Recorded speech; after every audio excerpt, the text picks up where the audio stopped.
Greetings, everyone. Welcome to Artcasters number 97. I'm here with Joshua Kemble. Why, hello. And returning with us today as not last week because we missed last week, but Kevin Cross. Hey, what's up, everybody? So we missed last week. We've kind of been going through some like weird medical things. Like a couple weeks back, Josh had like a weird reaction to a tetanus shot. And then the previous week, had his appendix removed. And today, this week, have been having some like massive like toothaches. They got to yank some of my teeth out and everything. So, but I wanted to get on. We're a little late, but I wanted to get on today just since we did miss last time. So I'm going to bear through this. So that's kind of where we are. And I was kind of thinking, because at least I'm sure Kevin and Josh are probably of the same opinion, but when you kind of go through like either medical emergencies or things like this, or any kind of thing that kind of disrupts your daily life, trying to get back on there and kind of refocus and retarget and everything. And Josh wanted to talk, that's what Josh wanted to talk about today, was targeting and focusing and everything like that. So I'm going to kick it over to Josh just because, like I said, I've been sort of out of it, but I wanted to kind of know what he had in mind. So, and I'm sure we can kind of go from there. So I don't know, do we want to go ahead and throw out our URLs and all that stuff first, Josh? Sure, sounds good. You can check out my stuff at quarterlystories.com. And you can also check out my YouTube channel by looking for Joshua Kemble. And my YouTube username, I think, is Polly-Nothing, so you can find it there too. Where can you find your work, Kevin? Go to YouTube. YouTube.com/KevinCrossArt or YouTube.com/MonkeyMonComics, I think. Will take you to the same place. And URLs for everything I do is in the description below. I've kind of stopped updating my, I don't know, I've put less priority, let's say, these days in my portfolio site. Yeah, mine too. Yeah, it's you know, I'm in Southern California. It seems like I come down here and I leave with freelance work, and I think, oh, I got to go back up and start working on. Yeah, you missed the total solar eclipse, Kevin. I know, I did. I was supposed to be there. I even got eclipse glasses for my daughter and I and everything, but that's okay. So, I did get to kind of experience it. It looked like a post-apocalyptic kind of world here. Everything was yellow in Southern California, and I had some binoculars in my car.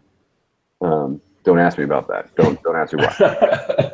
And so I did go and sit in the driveway with a piece of paper and turn the binoculars upside down and make cool sun shapes.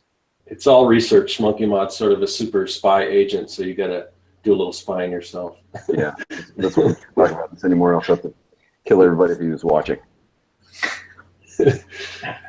So yeah, I mean, I got to see it too. We didn't have the total solar eclipse out here, but it was like super cloudy, and it's hardly ever cloudy here. And it's like, oh man, and I thought I missed it. So it was after the time that they said was the prime time. And so I went back into work, and then people were walking outside. So I went outside and was able to check it out. It was pretty cool. So, but as far as where you can find me, you're on my channel, so you know where that is, and pretty much Serkworks everywhere else on the internet. Anyway, places that I am, and if I'm not on there, then you won't find me. So, so anyway, Josh, what did you mean by targeting, focusing, and why is that on your mind? Well, it's interesting. So I guess it can mean a couple things. One would be kind of getting back to, like back on the horse after kind of a disruption, Yeah. And then the other, which is something Kevin and I have been talking about recently, so I think maybe we can do both. But Kevin and I have been kind of because we used to hit conventions together, like, gosh, it must have been like, how long ago was that, Kevin? It was a long time ago. Yeah. It was well before our kids and all that stuff. Yeah, when was that? 2008, 9? Yeah. So a bit back, So we kind of started conventioning like more seriously like around the same time, and we had a totally different approach to kind of conventioning and to marketing and to kind of putting our work up. And like we were both kind of talking about our goals, like our own personal goals for our work, and we found that like we both kind of are in agreement about the idea of like really targeting and focusing on specific work and kind of getting rid of the clutter. And so, and like that's kind of goes across the board to like from, you know, like simple things, you know, like style and stuff like that, to all the way to like marketing. Like if I'm going to spend my energy marketing something, I want it to be targeted and focused. So it's kind of, I don't know, we kind of thought that would make an interesting topic, because it's been like, to me, it's kind of surprising for myself. It's been kind of surprising to come to that conclusion, considering the fact that like, you know, I'm kind of surprised I didn't come to that earlier. Yeah. So there's that. And then, yeah, I mean, it's definitely, it is interesting because, you know, when you get sick or something like that, that throws you off your game. And for me, you know, like if people follow my YouTube or whatever, they'll notice that it hasn't been updating or anything. It's like once you kind of fall out of the habit, it's very hard to get back in. So that's an interesting thing as well. So I don't know if that is a good lead off, but yeah, that's kind of my fear, and I've been trying to power through it. But like I got home yesterday because I actually went in to the doctor because they were supposed to have surgery and pull my wisdom tooth and probably another one that's kind of like poking in and it's got a cavity and everything, and they don't know if they can save that one. But so I go in there and I'm thinking I'm getting ready to go out of town tomorrow actually for the weekend and everything. And I go in there, I thought, well, they'll pull the tooth and then I'll be good to go and everything. And I get in there and the surgeon looks at the x-rays and he's like, yeah, this is a little more complicated than we originally thought, or what the original dentist, you know, kind of led us to believe. So we're going to have to bring you back and everything. And I tried to reschedule it for today. I figure, well, I'll get it done today, and then I'll go out of town. The guy just laughed at me when I told him I was leaving town on Thursday. He says, yeah, you're not gonna want to do that. So we pushed it back. But so anyway, so I got home from, and I had a little time because I was at the dentist office, and you know, I left work, so I still had a couple hours. I wasn't going to go back to the office, so I figured, well, I got some extra time. I can work on stuff. I can get another video out or whatever. And I got home, and it was just like, I actually did start working on a video, but the one that I really wanted to get out, I had to do some voiceover and stuff where I just didn't feel like it. And like, then I just kind of said, yeah, I can't do this. And I went and laid down and watched Defenders. So, but yeah, it's just, but I don't want, you know, I know what you're talking about, Josh, because and I mean, it's not like I don't have a good excuse, you know, but it's still like, I'm afraid that if that plus a little vacation and all that, I'm afraid I'm going to get off my game, you know, and then I'm going to really fall back and relapse and not have any, you know, put any work out there. So yeah,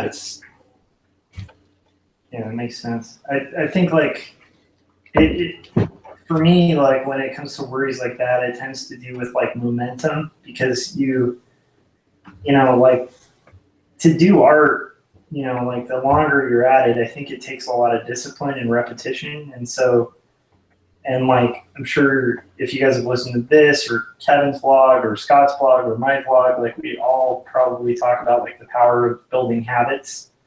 And so it's like you work really hard to build these positive habits, and then when you're thrown out of that habitual, like kind of almost like ritual of making art, it can be really scary to have like a spoken word.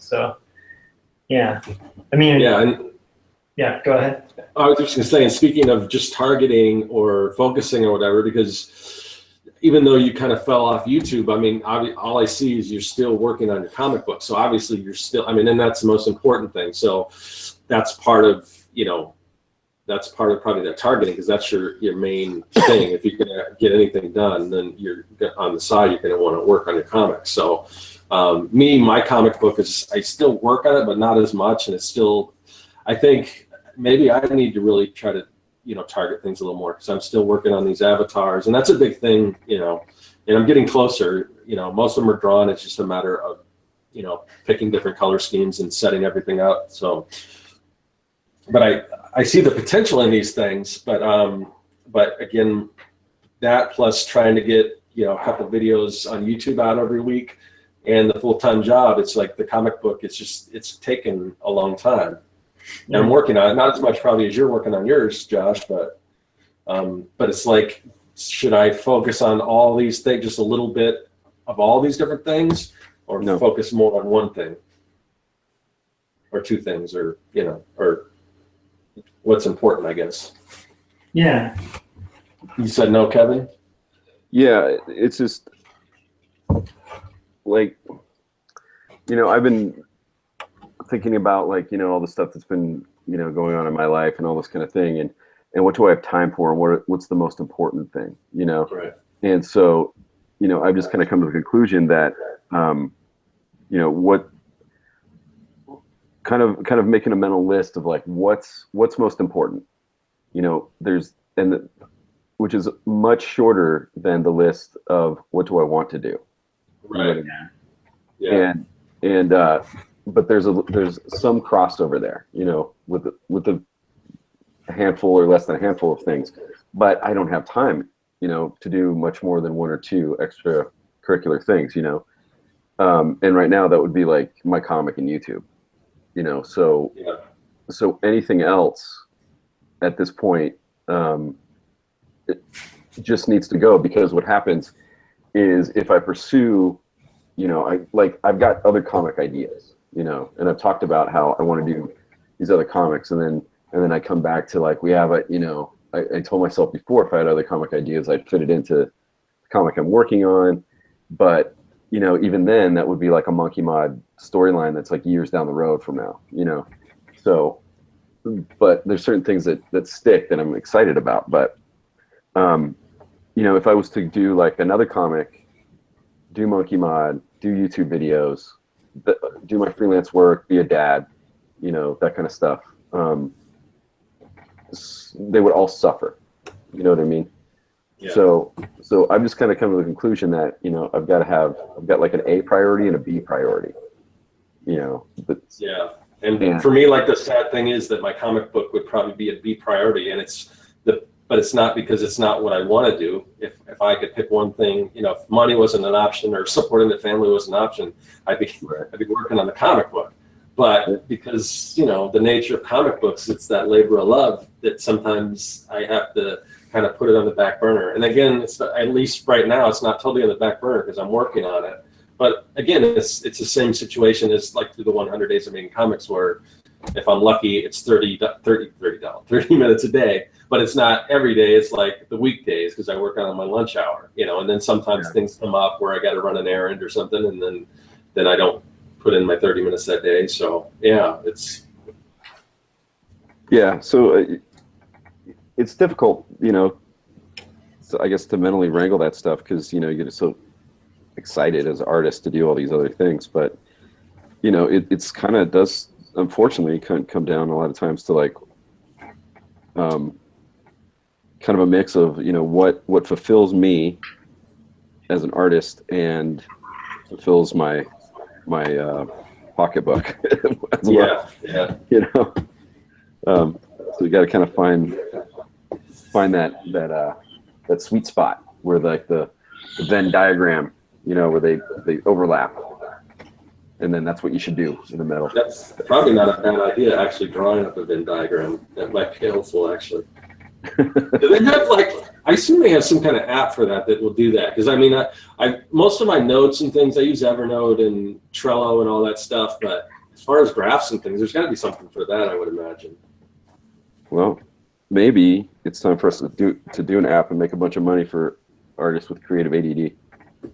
That's probably not a bad idea, because I'm working on these avatars as something that I can give away as a as a thing to as a leader to get people to join a mailing list, which I don't have yet, but I will. But that's a tool like that is something that I think a lot of people could use. I mean, I'm not a programmer, but I don't know if that's something that, could be done. But I'm almost sure something like that has to exist, but probably not for artists, specifically for artists, something like that. And maybe even if it's a physical type thing. I mean, I know there's like the field notes and things like that and stuff like that, but something like that. Man, the guy who made field notes, what a genius! Because it's like you could buy field notes for $20, or you could go to Walgreens and buy yourself a little tiny notebook for about 50 cents. Yeah. I think that's Aaron Draplin that did that one. But yeah, I mean, basically, what it comes down to is if you can be honest with yourself, what makes you happy as an artist, and you also know what of those things that you're doing sells and what is a waste of time. And it sucks to say it's a waste of time because, of course, when you're making stuff, you're excited about it, and you don't, it feels like, oh, this is going to be awesome. This is going to be, people are going to love this just as much as me. And then you put something out and it's like crickets, And so then you just gotta be honest and be like, well, that's not the thing. Maybe not where I should be putting my energy. Or if you love it that much, that's where you should be doubling down on your energy, maybe. Yeah. And here I am trying to come up. We're talking about focusing on something, focusing in on things, and I'm trying to come up with something all new where, maybe we create some kind of field notes type thing, and that's how that ADD works, Yeah. So, I just had to be honest, and think like, what do I want? What's servicing what I really want that makes me happy, and cut out all the other stuff. And that then also goes to like, I was thinking like my online store, on one hand, there's like, why not just leave that stuff up there? Maybe someone will find it, but then, that might not be related to, I don't know, Monkey Mod or something. And then on the other hand, I'm like, yeah, but that stuff isn't selling. So is it clouding the overall message at this point, Yeah, because I think about that all the time too, because I've got kind of conflicting, advice as far as like, oh, if you've got a store envy or an Etsy store, you should have, at least 50 products. I think right now I'm at like 75, but most of that stuff doesn't sell. And like, so should I, there's also the 80-20 rule. Should I not focus on that other stuff, or, I mean, it doesn't cost a lot, and it doesn't cost anything on Store Envy, and Etsy, it costs a little bit to list stuff, but in a way, it does look nice to have all that stuff up there, but some of it just doesn't sell. So I don't know, and some of it may, I keep going back to that same thing where some of it might detract from some of the other products and things. So I don't know. Yeah, I think. Like for me, tacking on to like what you and Kevin are kind of talking about, I had this moment where it was like a realization, and I think it's because I've talked about this before, but there's like a hierarchy of needs, right, in people's minds, where like the base level need is like food, sustenance, like basically roof over your head, like so you need like housing, food, like that kind of stuff. And that's like base level needs, everybody needs. And then above that is like kind of critical thinking and all of that. And then like the top level of thinking is like, kind of the type of stuff we're delving into, which is like creative thinking and dreaming and trying to kind of actuate dreams, And I don't know when this hit. It was like it was probably at the point where I finally got that kind of base level solved a little bit, where I was like, okay, I'm not having to like hunt for clients all the time, because I've talked about that, but like I hated that, like the constant hunt for clients. And so I'm like, so now that I'm not in a position like that, like what was it I hated about hunting for clients and doing freelance. Like, what was it I hated the most? And the thing I hated the most was I was split. My brain was split. Like, it felt split between like 50 different, directions, where it's like I'm doing t-shirts and I'm doing this and I'm doing that. And it's like I'm working on an education book, and then the next day I'm working on this, and it's all these different things. And then when I would have free time to kind of create my own stuff, because I was still kind of trying to provide for that base, I was like, pretty much like, this will make money. Maybe this will make money. Maybe this will make money, and kind of diversifying everywhere. And what I realized was, like, I was making a failure, at least it's my own thought, where it's like, like good brands, like brands that I like one of my favorite places in California is like In-N-Out Burger, right? Oh yeah, we're getting one like real close to my house. Awesome. That's awesome. It's a good place. But one of the things that made it successful was, like, it has a really limited menu. So it's like, and they do what they do really well. So yeah, like, I watched the. Oh, sorry. I was just gonna say I watched that the founder, and I guess that's how McDonald's first started off, when it was just the original owners before Ray Kroc came in. But that's what I think In-N-Out basically took that original model where they just had burger, shakes, and fries, and that was it. Yeah. Yeah, I think that I just watched that too. It's pretty funny. You've got time to lean, you've got time to clean. But Michael Keaton's kind of rad nowadays. Yeah. Yeah. So, like, I guess what I was thinking about was like limited options are like not a bad thing, and I've been guilty of, like, at least most of my art career, of having too many options. And that goes for my original website, which is still up, and much like Kevin was saying about his his portfolio site, like, it hasn't been updated in years because I haven't needed to. I probably should at some point. But so, like, I made this kind of conscious decision that now when I go on things, I'm going to direct people exactly where I want them to go, because I'm going for like a long shot thing. And you kind of, like, I was realizing, like, for something to succeed, especially something like this auto bio thing that has kind of a limited market, and it's a little bit of a gamble, it's comics, there's not a lot of money. So it's like, in order to succeed at that, I actually have to take risks. Yeah.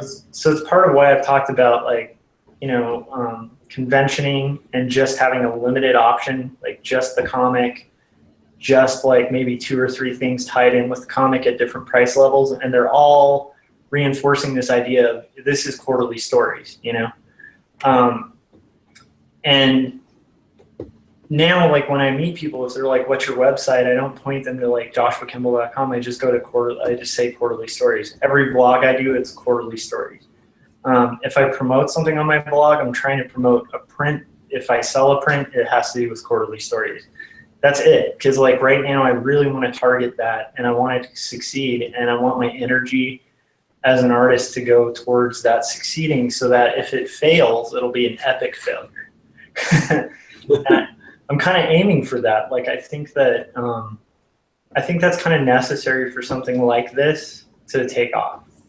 But I don't know if it'll work. But once again, I think it's like something I have to risk. If I don't risk it, I'll never know, and I'll never really succeed with it. And the thing is, it's not that high of a risk, because once again, I've got that baseline covered.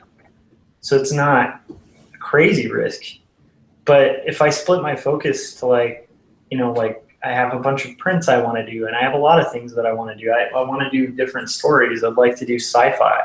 I'd like to do an expose on the Church of Scientology. I think I talked about that a while ago.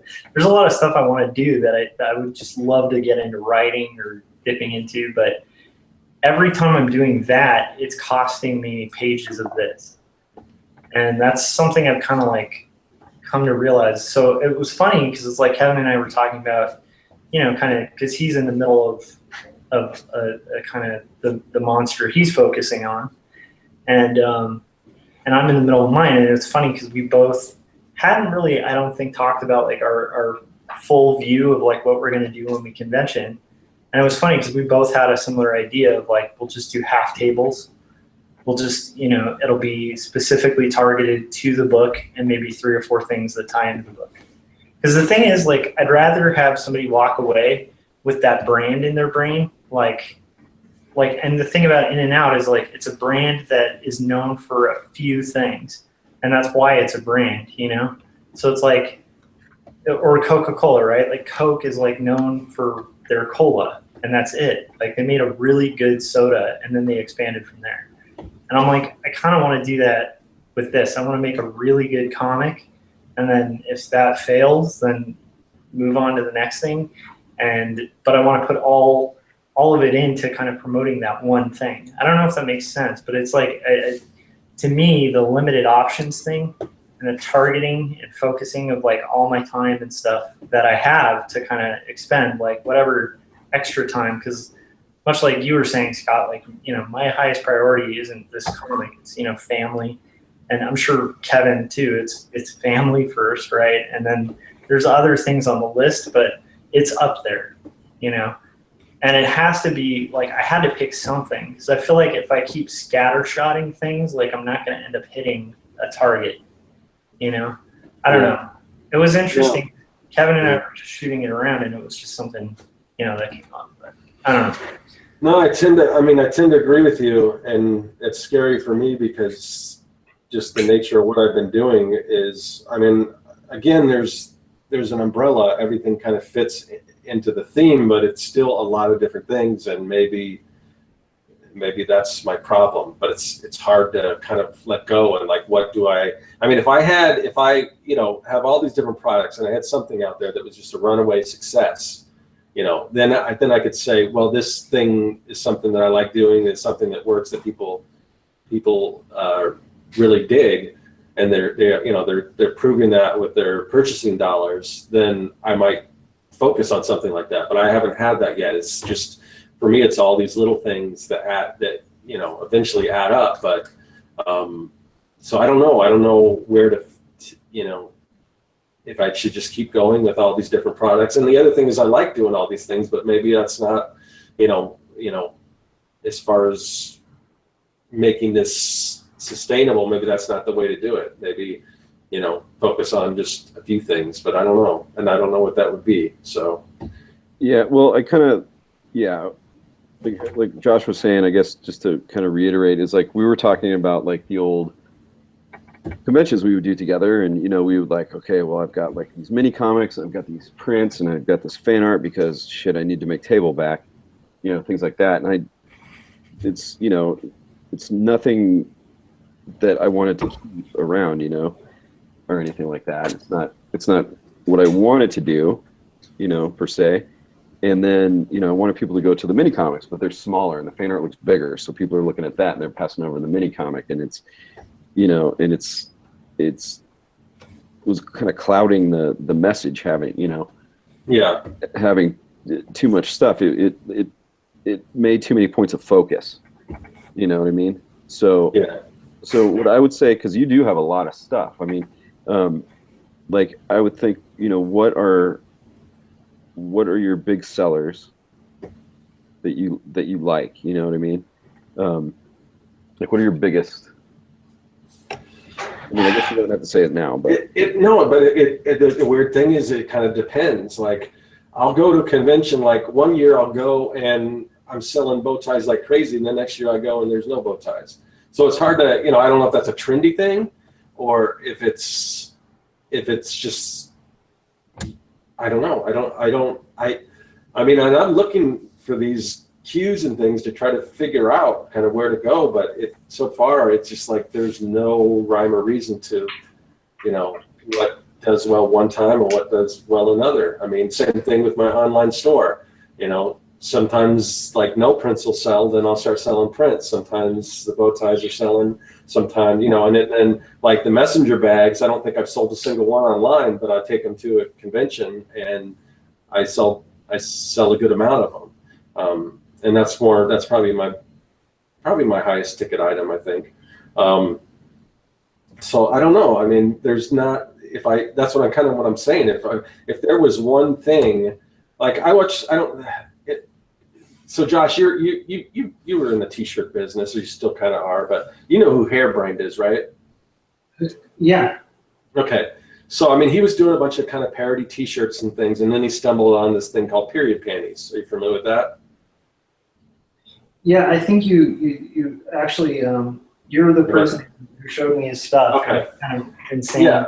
So basically, the joke is, is their period panties, but they've got like, it's all tongue in cheek, but there's artwork on them and everything in his style and everything. And then he did a Kickstarter, and this thing was like a massive success. So now, if you see his booth at a convention, that's what it is. It's period panties. It's not. And then it's kind of branched off from there. Like they don't have like some male kind of boxer underwear, maybe, I think, but instead of just the basic, kind of t-shirts that you see everywhere, he found this niche, and he doubled down on that. But I haven't got to the point where I've got that kind of runaway thing that otherwise, then I might focus on that. But yeah, I mean, it's definitely a gamble, because like Josh was saying, when I start doing conventions again, I want to make sure that it's all focused.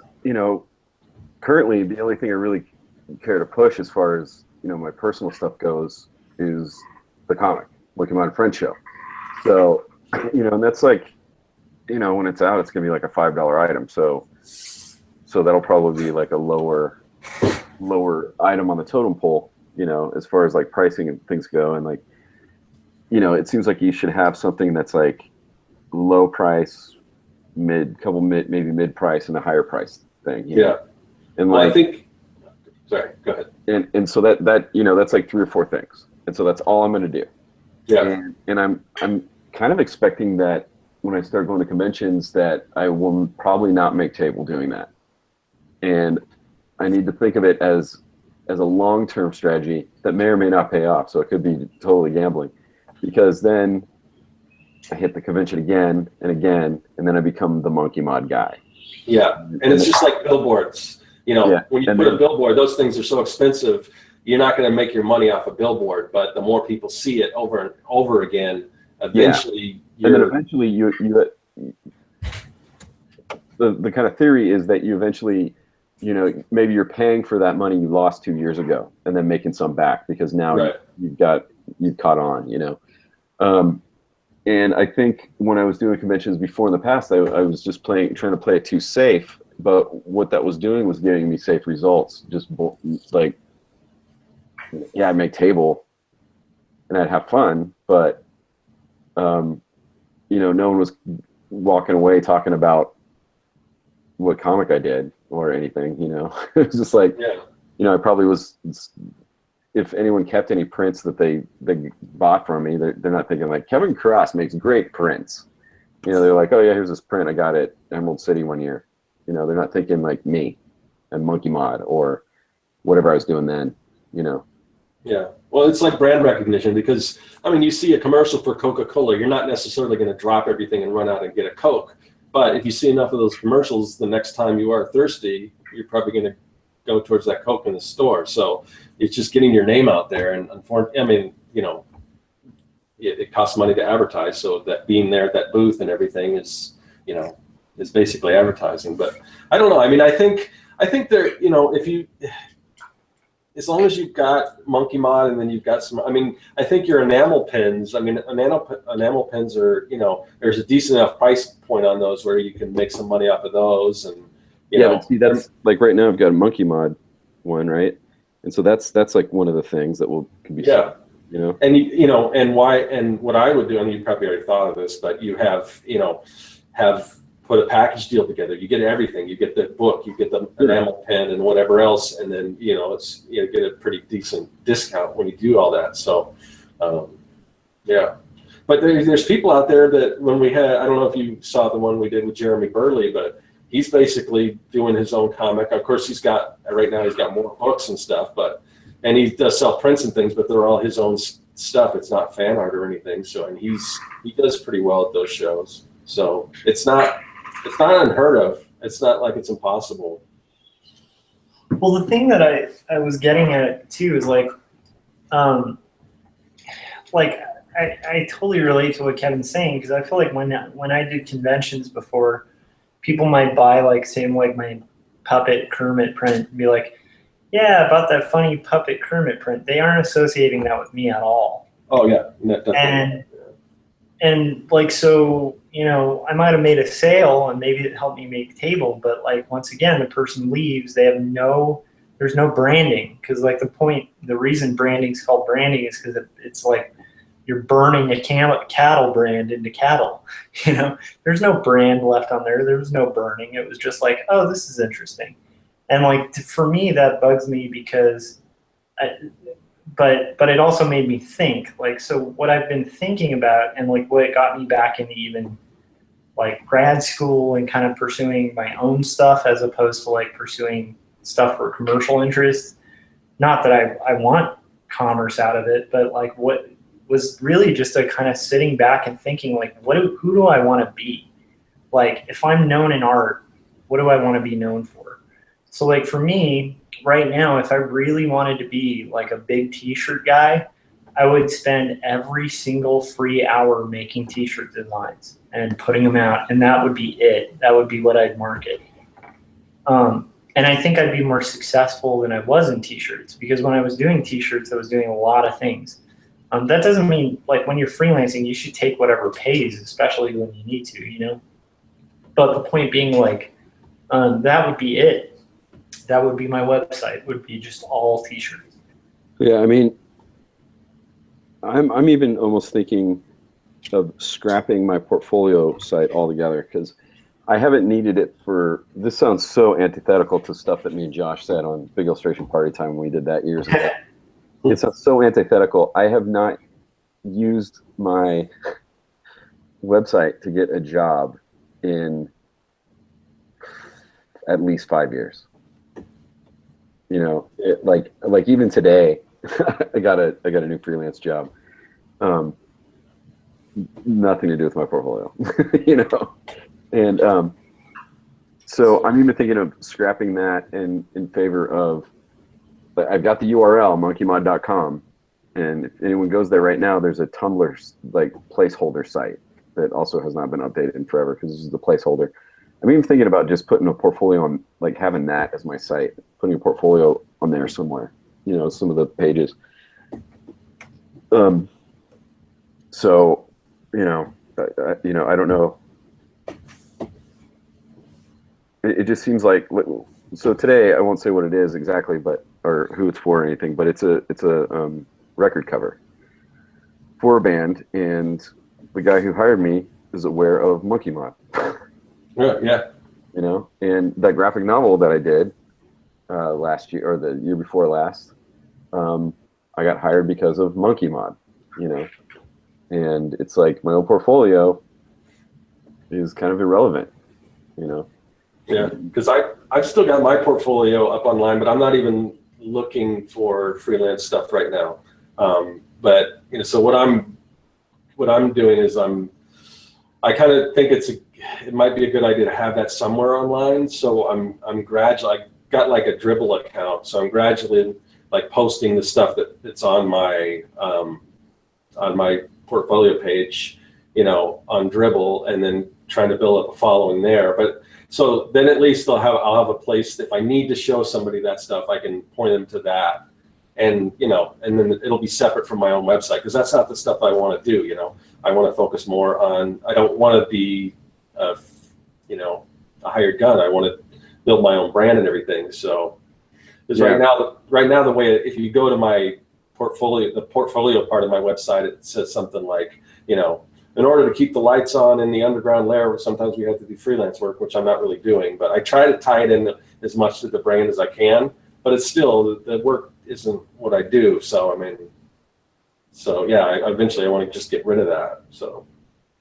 Yeah, I mean, even having said that, I still go back and forth, like, do I do that, but I think my solution is that I need to build the Monkey Mod site, because, you know, I'm going to need to do that pretty soon anyway. Yeah, because I don't know about you, Kevin, but like usually when somebody does come to me freelance, and if it's something I'm interested in, a lot of it, you know, what they're looking for might not be something on my site, but I've been doing this so long that I've just got folders of stuff, and it says, oh, I need a logo with a dog on it. Have you done anything with a dog? And then I go and I can pull 20 different logos I did with dogs on them or whatever. So, I mean, that stuff's all on my computer, and I can customize that you know, whatever that particular potential job might be. But yeah, so, you know, I tend to agree with you, but it is weird how, I mean, it's, and you hear it all the time, is that, you know, people are finding people based on doing the stuff that they love, not necessarily what's expected of them as a freelance illustrator, you know? Yeah. So, I mean, I think it's important to have your stuff somewhere online, but yeah, I don't know. I think having one site where the comic is and my portfolio is, and just having it all focused and just easier to find, seems to be the way to go, because that's just the way I've been getting hired too. Yeah. So I think it's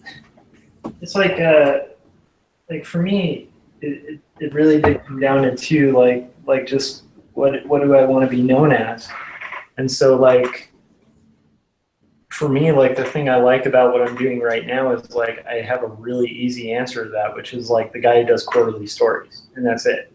Like there's nothing beyond that conflicting. I mean, there's a lot of things that I like doing that I wouldn't mind getting known for, and those will have to be other projects when I'm done with this monster of a thing, you know? Mm-hmm. So it's like, I think for me, like, but I also think maybe it's just a mind thing, because I'm a person who, like, if I split my focus, I end up lost. I end up really lost. And I did that for years, and you know, and my comics didn't really make a lot of progress either, because they were just kind of like being pushed off till tomorrow, you know, because I'd have all these different things.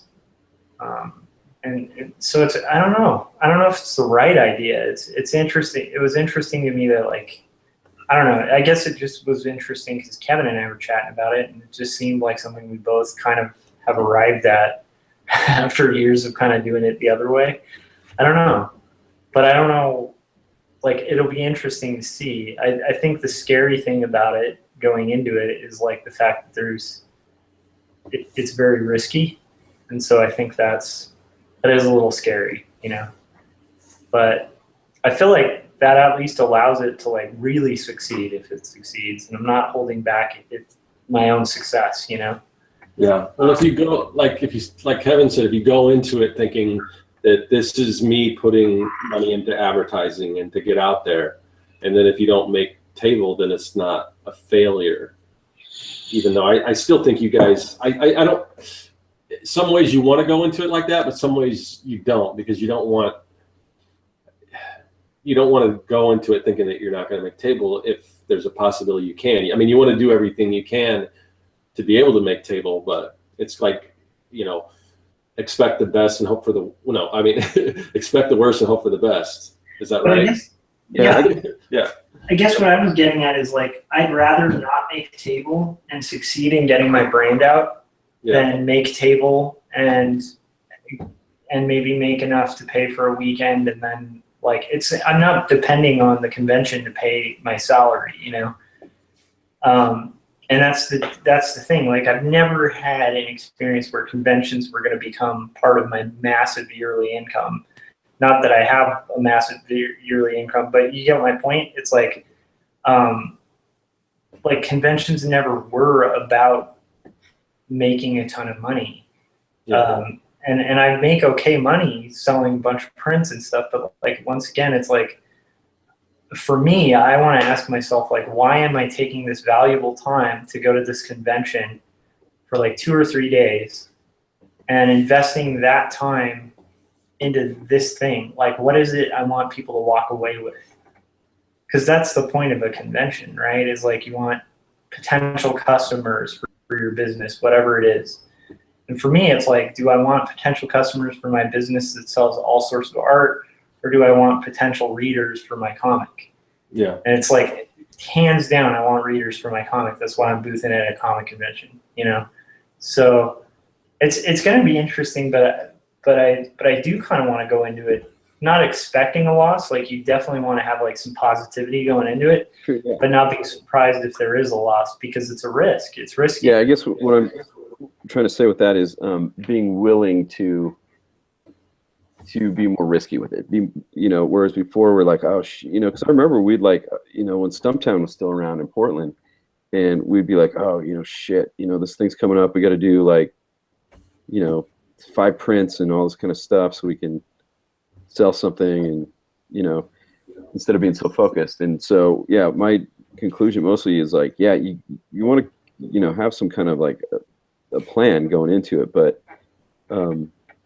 just being willing to take a hit now for a better future, if that makes sense. Yeah, and for me, it's like one of those things of like, like if, you went into In-N-Out and they started selling pizza, they might make money temporarily selling pizza, but like that's a totally different game than what they do. And I think in the long run would probably hurt their business. You know what I mean? Yeah. So it's like, that's kind of what I've figured out is like, I've figured out like, okay, this is the cheeseburger I'm going to sell. I'm a cheeseburger restaurant or whatever, and I'm not going to sell steak and filet mignon and all this other stuff. I'm going to sell the cheeseburger. That's it. Because I don't want customers coming in and temporarily spending money and not really getting something that's specialized and intentional and branded, So it's like, it's a weird thing, but and I'm not quite sure.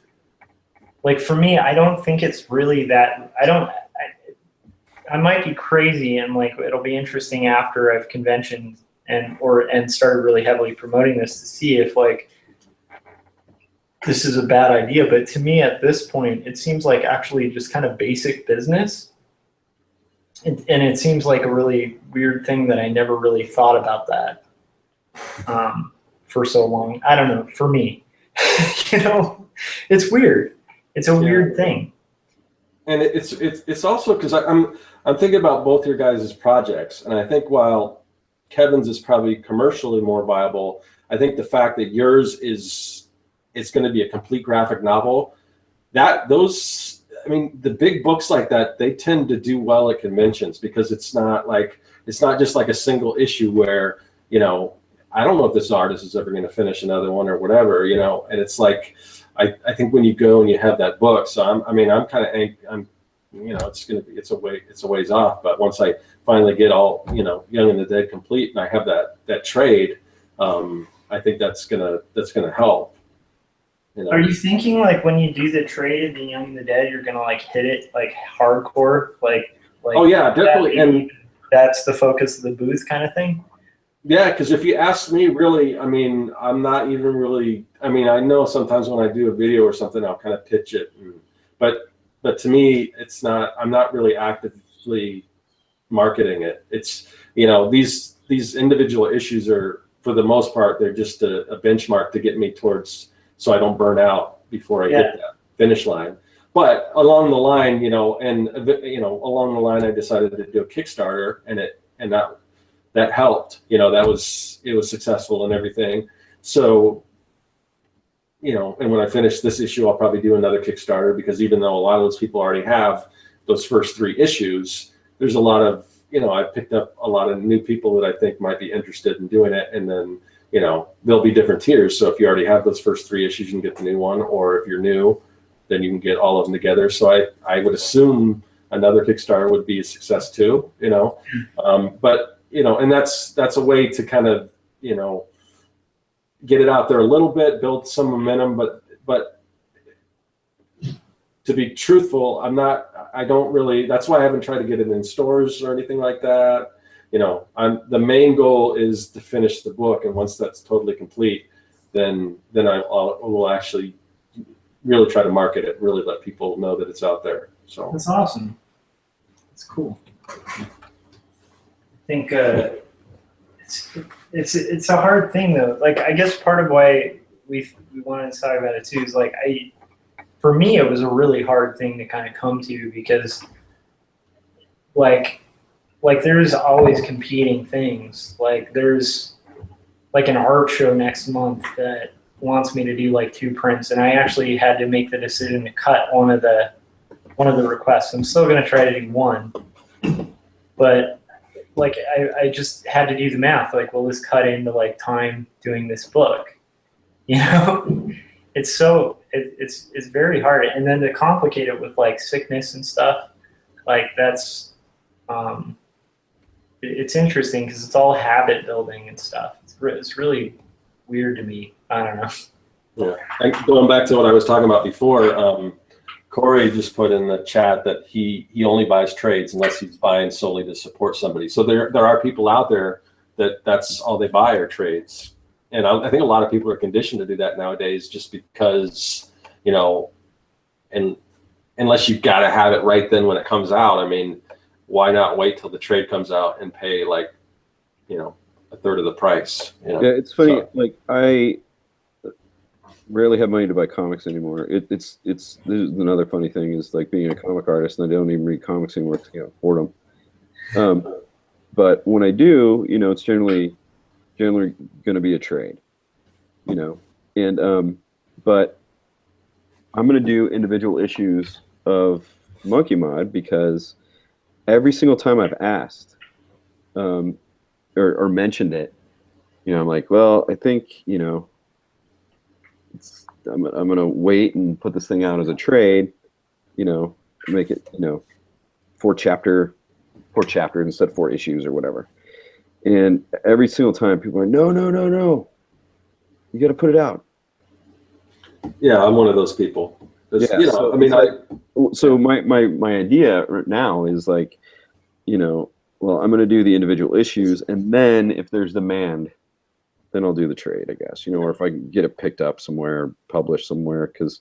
Oh, I definitely think there would be a demand, but yeah, we're right now. But the thing that sucks, which also makes me want to do it as a graphic novel, is because right now, you know, I don't have financial backing. You know, I mean, there's like Patreon and stuff, but you know, that doesn't pay, you know, to finish a comic the way, you know, as much backing as I've got now and stuff, like fully, you know, it doesn't. I need, like, I don't know, a considerable amount more if I were able to put out individual issues in a more timely manner, you know, than now, so I could quit everything and just focus on that. Yeah. But so that makes me want to wait to put it out as a graphic novel, because then it's, you know, someone's not getting 1 issue and then waiting another year for issue 2 and waiting another year for issue 3 and, you know, 4 years for the whole story kind of thing, you know. So I don't know. I think just the format of Monkey Mod and what it's kind of an homage to, and I think it has to be a trade. I mean, not a trade, a floppy. It kind of has to be a floppy. It's just the way it's being colored and executed. It's just like, I don't tend to buy single issues, but that's exactly the kind of genre that I would buy a single issue of, you know. Yeah, I think independent comics in general, I think, lend themselves more to single issues, because I think most people realize, you know, most people that are going to buy that, whether they see you at a convention or they know you online, they're invested in you as an artist. And just like kind of Corey said, unless he's supporting an artist, you know, yeah.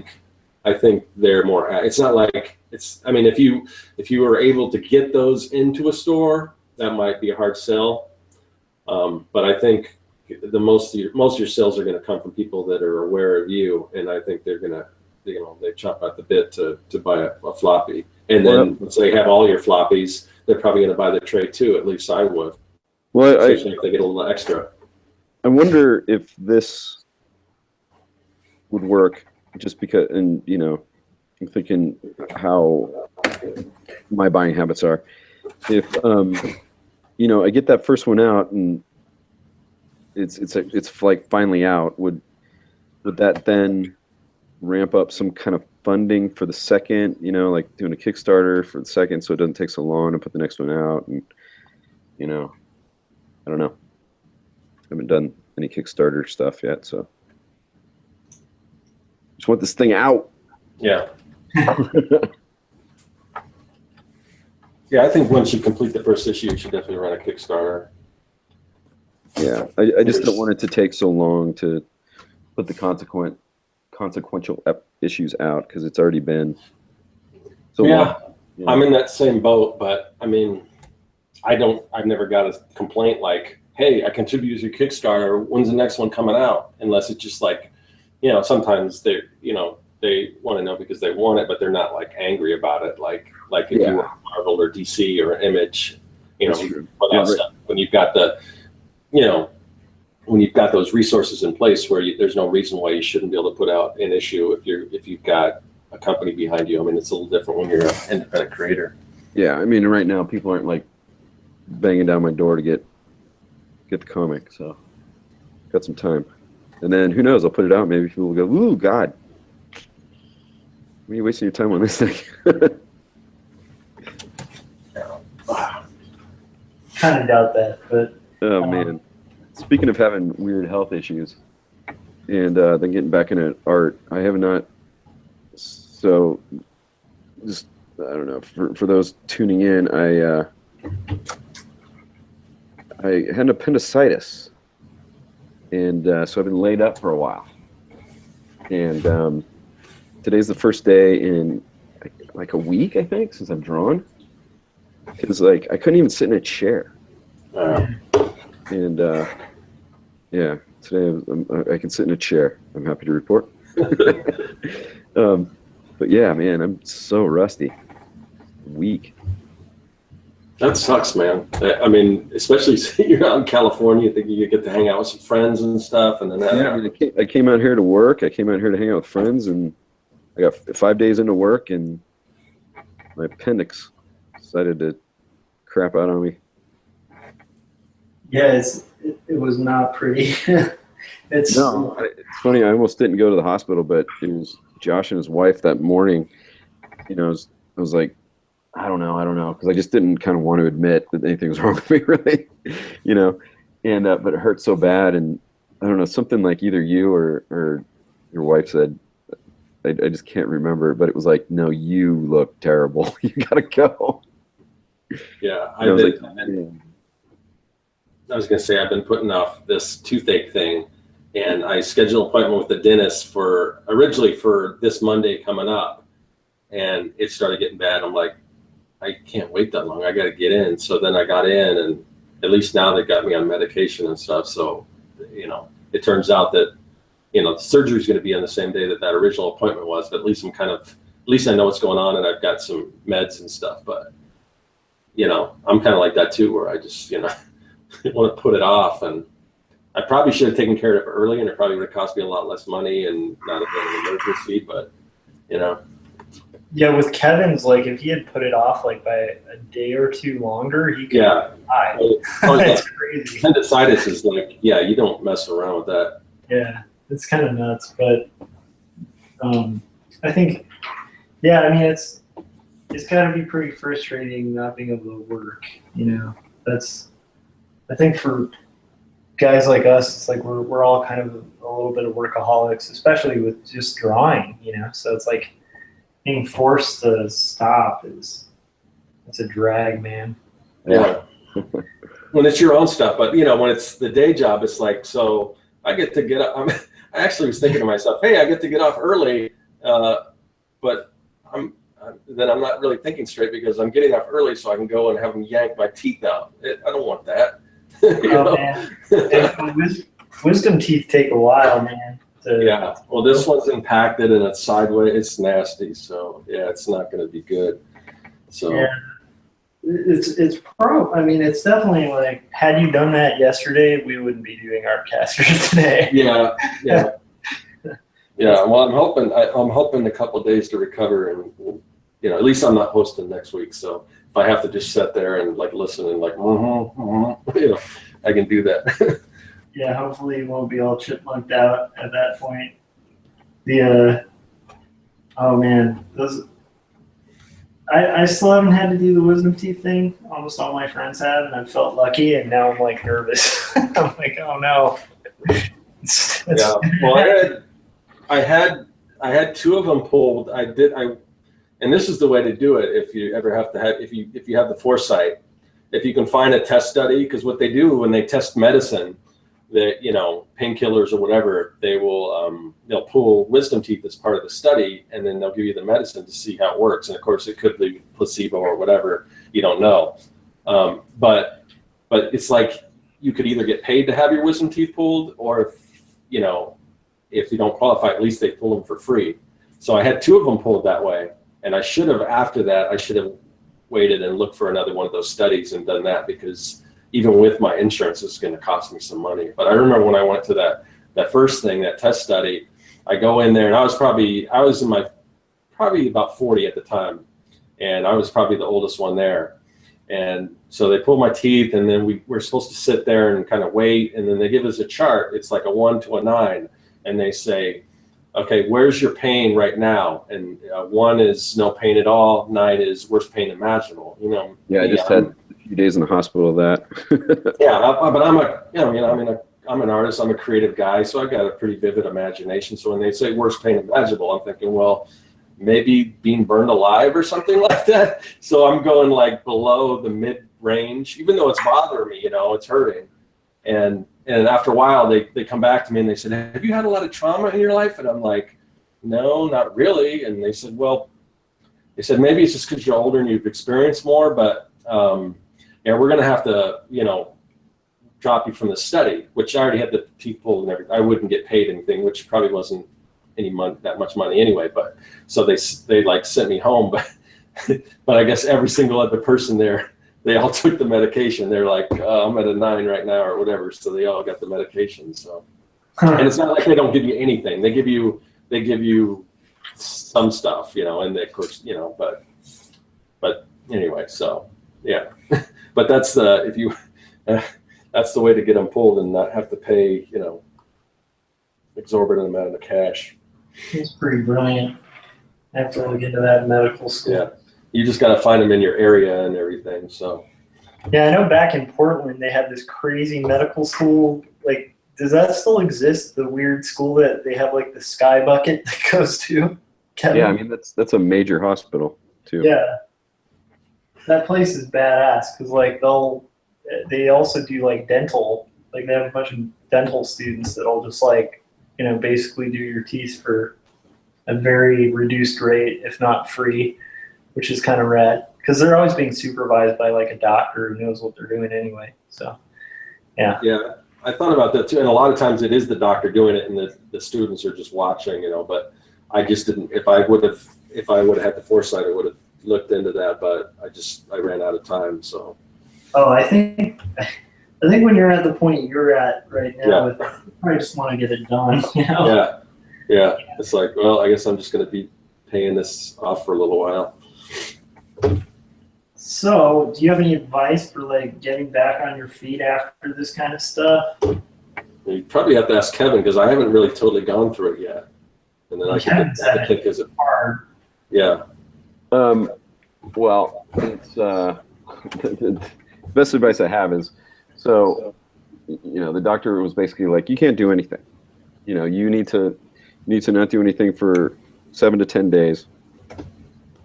And so I like even tried to like sketch like in bed, like laying down with the sketchbook like up like this and stuff. And I was like, oh God, it's just not working.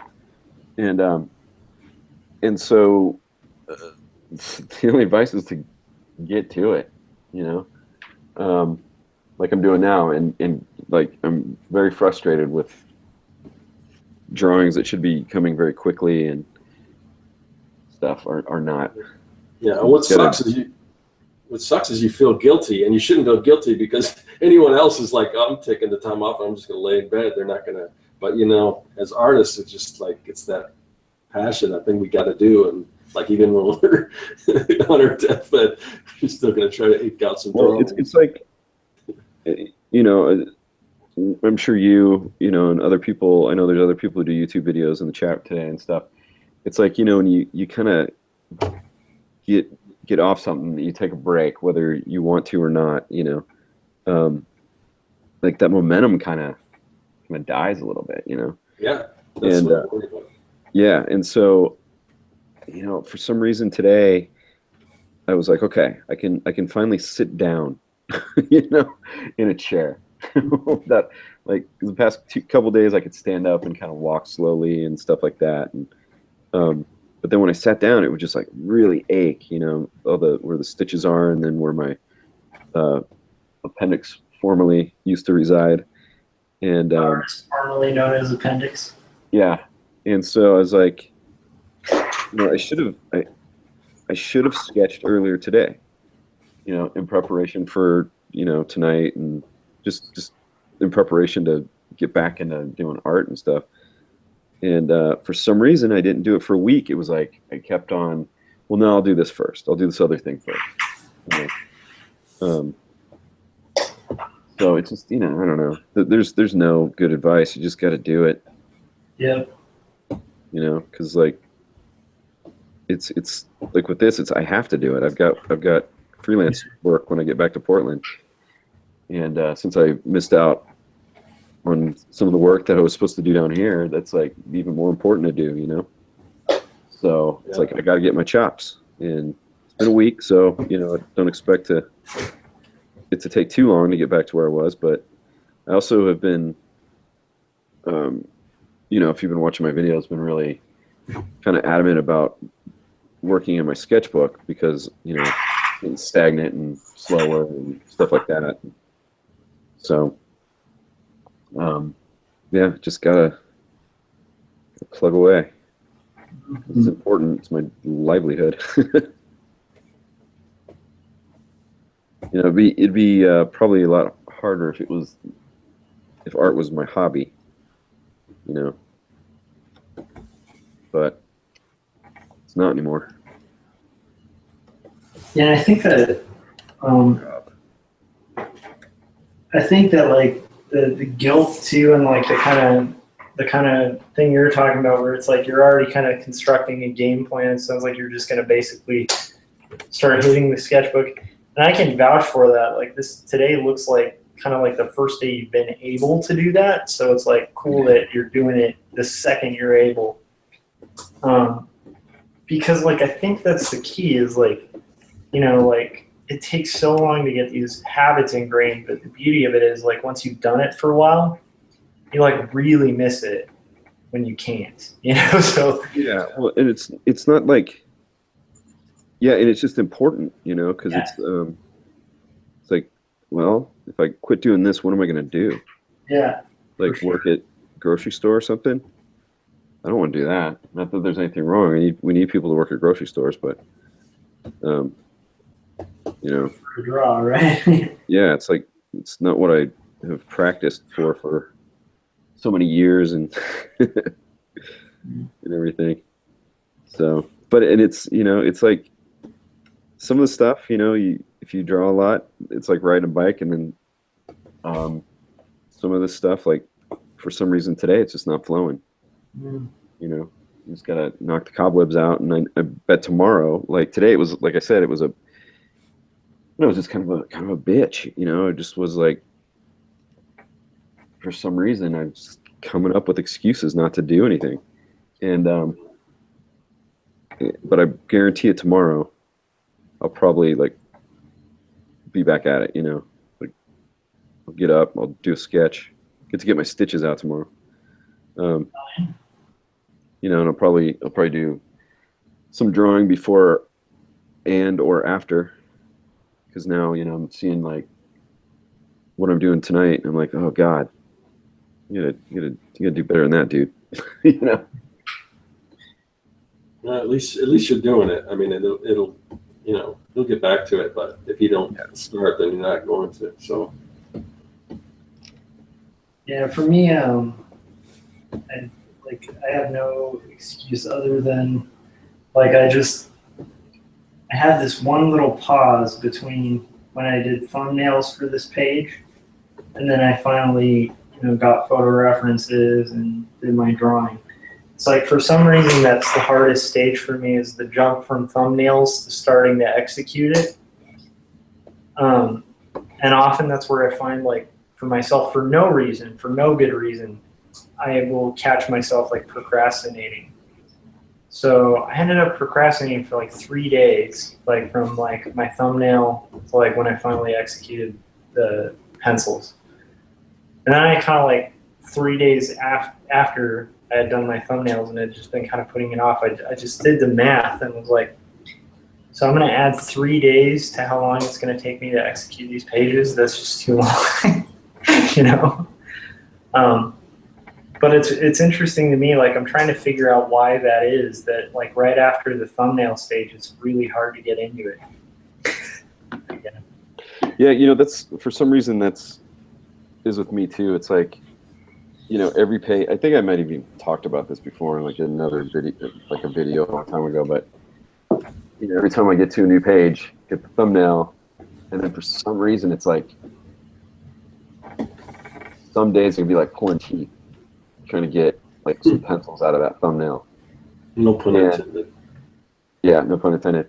And then other days it's like getting appendicitis. You gotta rip that thing out. But so, but it's I don't know. It's just like, it's like a mental thing for me. I think sometimes, like, yeah, you know, because that's the hard part. You know, making good pencils. That's the hard part. And then, you know, if you pencil really tight, inking is just kind of a no-brainer. You know. Yeah. And then on top of that, then, you know, then you do some flat colors, and that's, you know, it's tedious in flat colors, but you know, it's not difficult, you know. And then maybe there's a little bit of mental stuff in that too, but it's nothing like doing those pencils, you know, because if the skeleton isn't right, the whole piece is going to suffer, you know. So you gotta, you know, it's just like performance anxiety or something like that, you know. I think that kind of pins it. I think that's what it is. Because I think that I love thumbnailing because it's so loose and you can be like, I don't like that panel, and erase it and just move a new panel and be like, oh, the characters aren't working, flop them around. And it's like you're making a code for like this building you're going to have to build, and then it's like when you actually have to sit down and start laying down bricks, you know, it's like, that's where it's like, I don't know, it was kind of fun to like draft this thing, but this part's work, so that might be it. But it's funny because it's like for me, it's like after those 3 days when I finally sat down, it wasn't so bad. You know, it's just always like that little delay, and so I'm going to try to come up with a strategy, like a way of psyching myself out so I don't do that gap, you know, because I just can't afford that gap. It takes way too long for me to make pages at this point in time, you know. Yeah, that's what, like, where the 100 Days of Making Comics would help me, because it was like, well, I got it. I can't like hem and haw and stammer and stuff. But now it's, you know, I'm not doing that, and I'm not, you know, I guess I never say never, but I'm not planning on doing a 5th one anytime soon. Yeah. And so it's kind of like now, like we know that's about ourselves. Yeah. So like, what can we do to combat that next time, you know? Or is it just something we have to do? Because sometimes, I had this friend when I was in art school who was just like, you know, your best work is always done when you're a pressure cooker. Because, you know, I was playing in all these bands, and I really, like, sometimes waited to do my projects until the very last minute, and they were way better than the ones, and I'm not saying wait till the last minute. I'm not acknowledging or endorsing this. I'm just saying it worked out for me sometimes. Doesn't mean it's going to work out every time. But I would end up making way better work for some reason, you know, than, like, you know, I might have like a week to do a painting or something for a class, and I might, you know, get to it the first couple days after class, and then, oh, I'm going to go to some shows, I'm going to go drinking with some friends, my band's playing tonight, and then, oh, shit, things due tomorrow, you know, and I just pull it out, and that's kind of almost how I feel like with comic pages sometimes.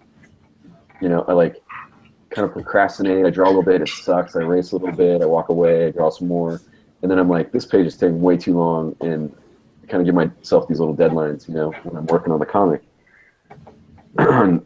what I want to get done, what I plan to get done, and then it's like always at the last minute. It's when I pull it out and I'm like, done, that's it. How come I couldn't do that 3 days ago? You know? Yeah. So I don't know. No, I totally get you on that, because like it is amazing how a feeling of urgency can actually, it's, I think it's because it just forces you to not psych yourself out because you just can't afford to. Yeah. I've had mixed experiences with that, you know, like I've had times where under deadline, like I've really knocked out stuff I was super proud of. And then I've had times where under deadline, I thought a little too much about the deadline because there's that weird kind of like semi-calm with a deadline or with like a rushed job where it's like you kind of have to get in this zone of not caring, but caring. It's kind of like playing guitar like live. Like if you actually start thinking too much about what you're doing, you'll screw up. You know, so you kind of have to get in this zone where it's like you just kind of fall back on the practice and what you've already learned, and then you kind of get in the zone and you can do it. So it's like you have to think about it but not think about it. And there's something about Rush where like it usually either succeeds pretty effectively or fails pretty terribly. Yeah.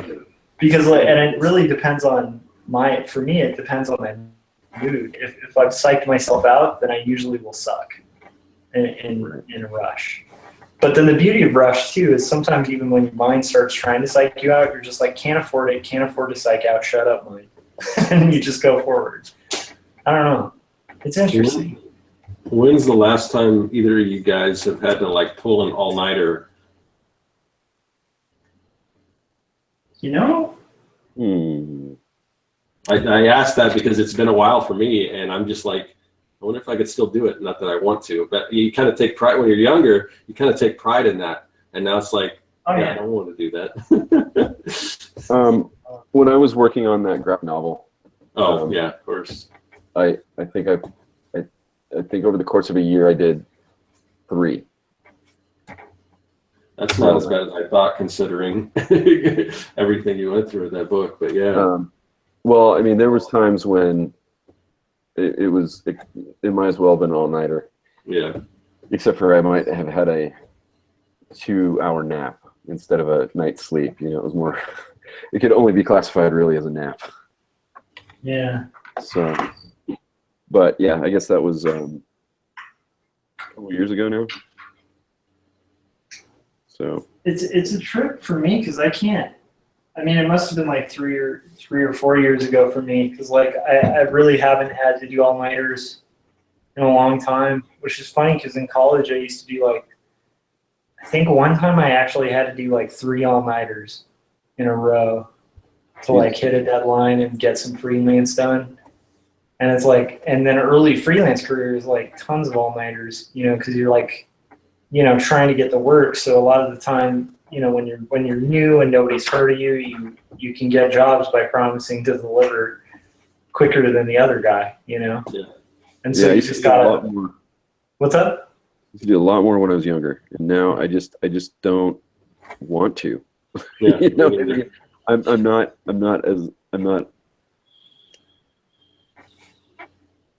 I don't know. I guess it's not to say that I won't do it, but maybe it's because of the experience I have now and stuff. I don't. That demand doesn't really happen as much. It did with that graphic novel. So that's the exclusion of this. But yeah, I just kind of, after that graphic novel and that whole experience and even doing those all-nighters, I don't think I'm willing to even do it again. Actually, another thing about it. For me, like even today, like the job I got today, I said, like, you know, let's come up with this deadline, and he was, you know, we talked about the deadline, and then I was like thinking about it, and I was like, this deadline has potential to have an all-nighter. And so then I said, and so we'll roughly shoot for 2 weeks, right? And he goes, yeah, we'll shoot for 2 weeks. And I was like, okay, cool. I think that's the thing too. Like you gain more confidence because you've done this enough to know, like, the client, of course, wants it tomorrow, but they're not going to flip out if, like, you know, hopefully they're not going to flip out unless it's like an editorial. The thing that, like, for me, I think changed me around was Benji. Like, when my son was first born, my wife and I had so many, like, nights without sleep or little amounts of sleep, and you're both so busy kind of taking care of this kid that you just start feeling like you've been sleep deprived. then you are kind of sleep deprived for like the first 3 months. And after that, I was like, I'm never voluntarily going to lose sleep again. So for me, that's when the big switchover happened, where now I don't like, it used to not be a huge deal when I was younger, but now it's like, it's a massive deal because like I really want to get a little bit of sleep. Like I'm still a night owl, but I'm not, you know, I don't know, I'm not a masochist, you know, like, I don't know. But yeah, like it is interesting to think like how big a deal that was back in the day. I heard a joke once that college students, like if you walk by them, they'll just be like bragging to each other like, yeah, I haven't slept in like 2 days. Oh yeah, I haven't slept in 3 days. And then when you walk by a group of adults, especially with children, they're like, dude, yesterday I took a nap. It was awesome. How long was your nap? Mine was 2 hours. Oh yeah? I took an 8-hour nap. What? Like, it's like that. You know, I love sleep. So I'm not, like if somebody wanted me to do an all-nighter, I'd probably even if it were a really fun job, I'd probably be like, okay, this is how much extra it's going to cost you. And I quote them something that they'd never meet. You know, make it really worth my while to do it, because otherwise, hell no. Yeah. But still, I mean, it's like, you know, it's almost 11 and, you know, we do these Artcasters and we got jobs in the morning, but so, you know, but I don't know about you guys, but I'm fortunate enough that if I lay my head down on the pillow, I'll go to sleep and, you know, I sleep pretty well, so I don't. I wasn't like that until I had a kid. No. and it was, yeah, and now I'm like, I'm out. I used to let my wheels used to spin all night, and you know, I mean, like on the past back when we all used to podcast and stuff, you know, pre fatherhood. You know, I remember having episodes where we would just talk about how we couldn't sleep because we have all these ideas and we just couldn't, like, you know, my wheels are turning all night and I've got this deadline and all this kind of crazy stuff, and now I'm just like, the day is over. Yeah, that's kind of how I fall asleep, is I start to try to think of ideas, but I don't get very far because I just fall asleep. But that's the way I can get myself to go to sleep. For me now, this is another thing that kind of sucks about the being laid up for the past week, is that you know, you've seen my videos and stuff. You know, I kind of got more into. I fell off a little bit, to be quite honest, but you know, got more into like regular exercise and running and things like that, and getting up a lot earlier than I used to. And that took the place of my insomnia. So it's a much more positive place to put the idea generation and thinking about what I want to do and all that stuff, is waking up early when no one's around and like going running or something like that. And you know, and then I'm wide awake because, you know, exercise, blood's flowing, all that kind of stuff. Instead of then beating myself up, like I can't go to sleep, you know, instead I have all that stuff happen. And then I'm like, and now it's time to start the day. Sweet. You know? And so that way I get that out of the way early. And when it's time for bed, that's how come I can be like, today's done. Today's over. Yeah, I'm mixed. I've just started exercising probably like 3 months ago and kept at it every single day for like 3 months. So that's pretty good. And it has had that effect of like giving that boost of energy. Like even today when I got home, I was like, I'm exhausted, so I'm going to work out to get energy, which is weird because I used to just be like, I'm going to drink a half a pot of coffee to try to get energy, and I feel even more tired. But I still have little bouts of insomnia here and there. I don't know why. Like it's a weird thing, but I still have trouble. Like I don't have it depends. I've realized that for me, it's like if I have a success of any kind before I go to sleep, it's hard for me to sleep. Does that make sense? So if I were to like finish my comic page today, like right now, I would have more trouble sleeping than leaving it like with 2 panels finished. You know what I mean? You think it would be the opposite. you think I got my work done, now I can rest, you know? Yeah, I don't know what it is. I think it's like I think I get a little rush from from doing something, and then I'm like, it's hard to sleep. I don't know. It's weird. But yeah, it should be the opposite, right? I can't leave it unfinished. That would cause me to not sleep at all. But for some reason, if I like do something really big, like finish the entire page, those are usually nights where I have the most trouble sleeping. So I'm like, yeah, you rock. Stay up later and work more. Oh yeah, no, I can dig that because sometimes, yeah, I can see where you're coming from. Sometimes you make progress, like, and you're like, oh, I want to make more. That felt good, you know. Yeah. But I don't know. You know, this is gonna sound really lame and platitudey and whatever, but I'm older. I don't care.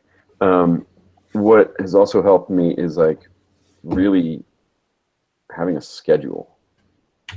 You know what I mean? So like, you know, you've got a schedule, both of you, for your day jobs, but you know, it's not just that. It's coming up with that, like, you know, getting up early and like, you know, Josh, you've got a rowing machine, you know, maybe you hit that at 6:30 and then you know, because that you know, and I haven't been on a schedule this week. I've just been laying around binge watching things, but that helps me a lot. You know, I don't know if that's just a personal thing, but No, I mean, I like for me, like the rowing machine thing. I usually do it actually around like 6:30, yeah, every morning. And what I love about that is like when I wake up, I feel really I'm super not a morning person, so I feel angry at the world. I feel like really grumpy, and then like I do that for about 15 to 25 minutes, and then like I am ready to face the day, which is weird because the first 2 weeks it wasn't like that at all. Like I'd hit it and then I'd be like, I hate this and I'm never doing it again. And then I'd do it the next day. But like for some reason, something clicked like a couple of weeks into it where it was like, it feels good. Like I don't like missing it. Although, you know, I'll also occasionally like add it on if I need more energy later in the day. But then usually I'll have to skip the next morning because I don't want to like kill myself. yes. So, I don't know, but no, I totally agree because I think having that schedule has helped, and it has helped me sleep better. I've just notoriously like had problems sleeping. I have way less now than then, but I still have these weird bouts. I don't know what it is. Scott, like, when was the last all-nighter you did, dude? I can't, honestly, I can't even remember. That's why I brought it up. It's been so long, but I kind of agree with, you know, Kevin. I don't know that I want to do it again. I don't know if I need to, you know. I think now, I don't know, maybe you just, I think the more you do this stuff, the more you kind of see these things coming, hopefully. I mean, there may be something that comes up, you know. It just depends, you know. I don't know. I guess also because I'm not really doing freelance stuff anymore. Maybe that's one of the reasons why I don't want to do freelance is because of that kind of stuff. Which, and like I said before, when I was younger, I didn't mind. I thought that was kind of a badge of honor. But now it's like, yeah, I've done that, but why torture myself? Yeah. Yeah, I mean, you know, when I think back, the all-nighters, you know, for the length of my illustration career, as long as it's been, and the number of all-nighters that I've done, when I think back, how many of those all-nighters furthered my career? Yep. None. You know? Yeah, I don't know. It's hard to really say, but I wonder because sometimes, I mean, it's a double-edged sword because sometimes that kind of stuff, if you pull through for somebody like that, they usually remember you. But yeah, if they know that you can do it once, then they'll do it. They'll want you to do it again, and they'll probably push you even harder. So it's kind of like, yeah, you know, and that's the case where, you know, if you can foresee the all-nighter, you know, there's ways to make that worth it, and it's a little thing called money, a little extra. Yeah. Oh yeah. Well, yeah. I wouldn't do it without charging a rush fee. Yeah. If I'm gonna have to do an all-nighter now, I'm gonna charge a lot. Because F a whole lot of that. Yeah. Yeah, I mean, like the one thing I could imagine myself doing an all-nighter for would be like, let's say like my comic got optioned or something for like some big Hollywood movie and there's like massive money involved, then yeah, I might pull some all-nighters again, you know. But if it's somebody else's idea, it's somebody else's project, yeah, they'd have to like fork out a shit ton of cash to make it worthwhile. Because it's just like it's funny, but I also think part of that's just developing too. Because it's like when I was younger, I could wake up after or not, like I could go a night without sleep and into the next day and not be totally affected by it. Whereas now, if I like try that, I would be like, I would come across as like the most stoned person on the planet. Like I think my brain wouldn't really function as well. It's just not really a possibility for me anymore either. You know, I mean, I could do it if I got paid a ton. But yeah, all-nighters are a nightmare. Yeah. Well, speaking of all-nighters, it's getting a little late. I know we started late, but I think we've gone the usual hour and a half or so, which is about our average. So I don't know, you guys have anything else you want to say before we start wrapping things up? Nope. I think that's a good time to call it. All right. So let's kind of go around and where can everyone find you at, Josh? You can find me sleeping at night and not doing all-nighters.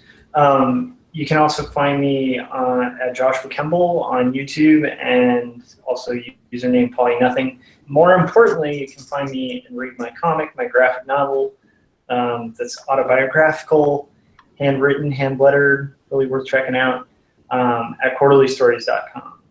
And where can we find you, Kevin? You can go to youtube.com/KevinCrossArt, and all the information you need to know is there currently. Scott. Yeah, and so you can find me online at Serkworks pretty much anywhere. My information's here on the lower third. This weekend you can find me at Tombstone, Arizona. I'll be learning some old Western facts and history and stuff like that, so that should be fun. Yeah, we got to talk about our newsletter. And so we have a newsletter, and basically what that is, there's certain times where, like tonight, we're going to be late or we have to postpone something.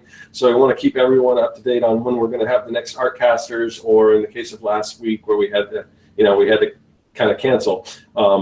We want to let you know about that kind of stuff, and the best way to do that is if you sign up for our newsletter. And we don't spam you or anything. We just send out, usually about 30 minutes beforehand, we'll send out a notice letting you know when we're going to go on and everything, or any other pertinent information. And so, yeah, sign up for the newsletter. There's a link in the description. And I also want to thank everyone in the chat. The chat was hopping tonight. I will, if I can remember, I will try to paste that in the comment section so you guys can read that if you want. So, yeah, thanks everyone, and we will be back hopefully next week. And whether I can speak, I don't know. We'll find out. We'll see what kind of shape I'm in. But yeah, so we'll see everyone next week, hopefully. Later. Bye. Later. Later.